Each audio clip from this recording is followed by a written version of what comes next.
Welcome to the 7th episode of the My Vision Born Show on the Abdel Russell Experience podcast. In my previous episode, episode 6, I discussed how my high school career significantly changed my political views and my understanding of racial situations within the United States of America. From episode 1 all the way up to episode 6, I basically showed my perspective as a second-generation immigrant from the Caribbean who arrived in this country in 1984, had a different worldview of this country compared to people who look like me but who were born in this country. Perspective is a hell of a thing. I later learned how vastly different I thought compared to my schoolmates and friends who were born in this country. After graduating high school, which was in June of 1995, the next 3 years after that were interesting. I started college in September of 1995, attending Hudson Valley Community College in Troy, New York.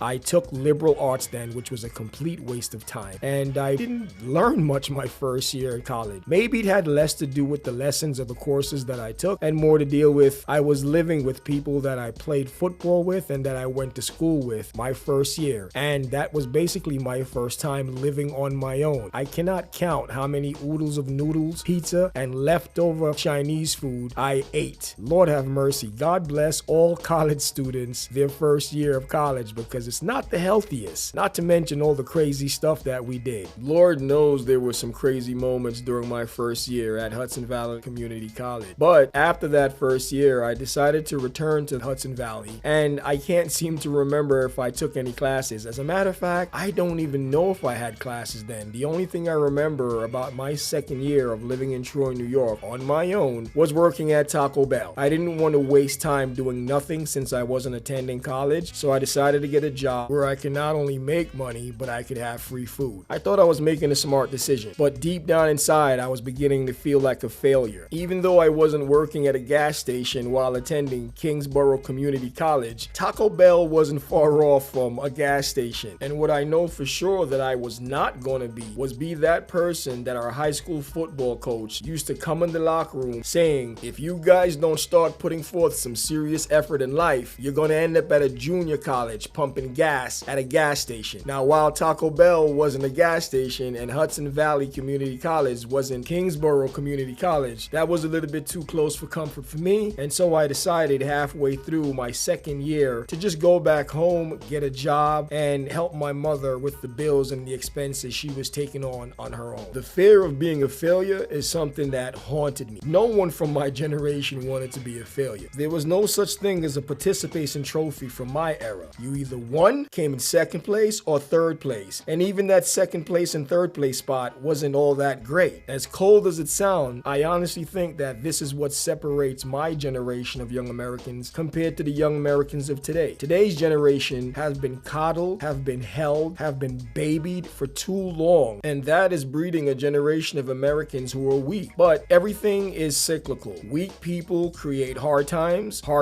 create strong people create good times, and good time create, you guessed it, weak people. That fear of failure still followed me because I felt at that point in time that I was 2-3 years removed from high school and was not actively enrolled in college. What I decided to do was just to continue to work, help my mother pay some bills just so she wouldn't have to carry the load by herself while figuring out what my next step would be. I ultimately ended up enrolling at BMCC, which I then transferred to Berkeley College in Manhattan and continued to work. That drive to want to make money or make a living is something that seems to have been disconnected from the current work population, or should I say the young work population of the United States of America. The drive to succeed and the fear of failing is something that paralyzed me while at the same time pushed me to my limits. I don't know where I got that fear from, but let's just say that everybody wanted to win in my era. Maybe I'm confusing the fear of failure for just having plain old ambition. And I think ambition is something that is lacking in the young adults of American society. I can definitely link that drive I had, that ambition I had, to the American dream. Some of my listeners and guests might laugh when they hear the phrase American dream, but as an immigrant from another country, that dream was sold to me and I bought it hook, line, and sinker. I wanted the house, I wanted the picket fence, I wanted the wife, I wanted the children, I wanted the family. The drive I had to live that ideal lifestyle, aka aka the American Dream, came about because of many experiences I had as a child growing up. From sitcoms like Growing Pains, The Wonder Years, The Cosby Show. The excitement I felt from watching these people, these families, live out their lives on television stirred something up in me that I can't explain. All I knew was I wanted that lifestyle. And you know what? Maybe that's what's missing from this current generation of young Americans. What would your child say, or any young person say, if you asked them, who's your favorite actress? Who's your favorite actor? Who's your favorite movie star? I cannot begin to tell you the impact that sitcoms and movies had on my development as a child. And maybe this is why I feel like I'm living in the Twilight Zone, because everything that I saw growing up and experienced growing up is currently turned upside down. I make sure that my 3 sons get a healthy dose of movie time watching movies that I saw growing up that had a serious impact on how I view the world. Please keep in mind, I want my children to be independent thinkers, but they need to see different examples and different situations of people engaging in regular life activities and responding to them in the way that they see fit. This gives me the opportunity as well to pause and answer certain questions that my 3 boys might have and help to steer how they're processing what they're seeing on the screen. Far too many times I've seen examples of young people not responding as they should in regards to relations with other people. I can't count the amount of times I've seen a young person going to a store while elderly person might be headed in that same direction and the young person doesn't even hold the door for the elderly person. That blows my mind, but I get it. Different generations, different perspective, different upbringing. Not my kids. If one of my boys ever did something like that, they'd be walking around headless. Morals, principle, purpose, and direction is what's currently missing from this country. As a late teen and a young adult, I knew I wanted the family, the house, and the picket fence. And I got a small taste of it in 2005 when I moved to Central Florida, bought a house, and got married. You couldn't tell me I wasn't living the American dream. I bought a new car, new home, was working in corporate America at Bank of America as a manager while starting my entrepreneurial journey building MVB Entertainment on the side. You can basically say that I got confirmation that the American dream was real. While the specter of not continuing my college education haunted me and made me feel like I was severely behind my graduating class from high school, I found tremendous comfort in being a productive member of society. And there it goes again, that unrelenting ambition to want to be somebody, to want to live out and experience what I thought was a successful lifestyle. And I did it. Never mind as I look back now and remember all of the warnings I got about moving to Florida. Florida's not New York City. Florida is racist. Oh my God, I can go on and on and on. As I mentioned before, by default, I was a Democrat. All black people are Democrats by default. So in some sense, I had a minor preconception of the state of Florida. Keep in mind, Florida is huge, and the house I bought was in Point Siena, Florida, which is in Central Florida, which is predominantly Hispanic. But leave it to the Democrats, the Democratic way of thinking, to put fear over facts. Have you ever noticed that the Democratic Party is the party of fear? I look back now at my life as a Democrat and realize that all I was doing was looking over my shoulders for the boogeyman. Whether that boogeyman was a police officer, a KKK member, or even my boss who might just happen to be white. This thought process manifested itself when I got pulled over for a speeding ticket in Florida. I was terrified of what could possibly take place. But lo and behold, the police officer that pulled me over was professional, gave me my ticket, and that was that. Fast forward decades later, I now have admiration for people in law enforcement. I also teach my 3 sons to make sure that they show respect if they ever have an encounter with the law. I make sure that they understand how dangerous the job in law enforcement is. These people that have these positions never know who they're dealing with when they pull somebody over for a speeding ticket or when they show up to a call at a residence. At any given moment, it could be life or death for people working in law enforcement, and this is why it is very important for you to play your part, do what you're told, move on, and get on with your life. Because one thing is for sure, not every police officer or individual within law enforcement will make it home to see their family after their shift. It's not guaranteed. My kids know that there are good people and bad people in the world. For every 10 bad cops, there are 90 good cops. Life is all about perspective, man, and I refuse to set my children up with negative expectations, because if they're walking around in the world looking at it from a bad point of view, you, their chances of actually experiencing bad experiences are higher than normal. I can honestly say that my experience in Central Florida was the turning point for my political views. You can only scare someone but for so long until they realize that all of these things that they were told is just make-believe. Now, I'm well aware that certain incidents may have taken place, but as you get older, you need to start asking, how did this happen? Why did this happen? When did this happen? Where has this happened? You know, critical thinking. The experience of living in Central Florida, owning a home, working in corporate America, being married, all while starting my entrepreneurial journey, turned me into a totally different individual. To truly appreciate what I've been saying, let's put this in proper perspective. I'm a second-generation immigrant from the Caribbean who arrived in this country in 1984, was completely blown away by the culture, the food, the lifestyle of what I was witnessing in the United States of America, Brooklyn, New York, to entering junior high school, realizing that racial tension was real. There were riots within the inner city. Young black men were killed due to racism. Needless to say, the honeymoon period of my welcoming to the United States of America was basically over. Not to mention my time spent in high school, where I truly learned how much of a struggle it was for my immigrant mother raising two young black boys in Brooklyn, New York during the 80s and the 90s as a single parent. All of this followed by me dropping out of college after my first year and feeling like a complete failure, a statistic, you know, the average black kid. Fast forward to 2005, where I bought my first home, my first car, was married, and was working as a manager at Bank of America. You could not tell me that the United States of America wasn't the greatest country on planet Earth. And during this time period between 2005 and 2007, mortgages were easy to come by. So we ended up purchasing 2 more homes and used them as rental property. While at that moment in time, that was very exciting for me, it later on turned out to be a disaster, because if you can remember, when 2008 rolled around, the financial crisis hit, the housing bubble popped, and all hell broke loose. Not to mention, I was going through a tough time within my first marriage, and it ultimately ended up in divorce. Combine the divorce plus the financial crisis, and my American dream was turning into an American nightmare. But more on that on the next episode, the 8th episode of the My Vision Born show on the Abdel Russell Experience podcast. I thank you for tuning in. I truly hope that you found something of value in this episode. Please like, share, and follow. Never forget that you are blessed, and enjoy your freedoms. Peace.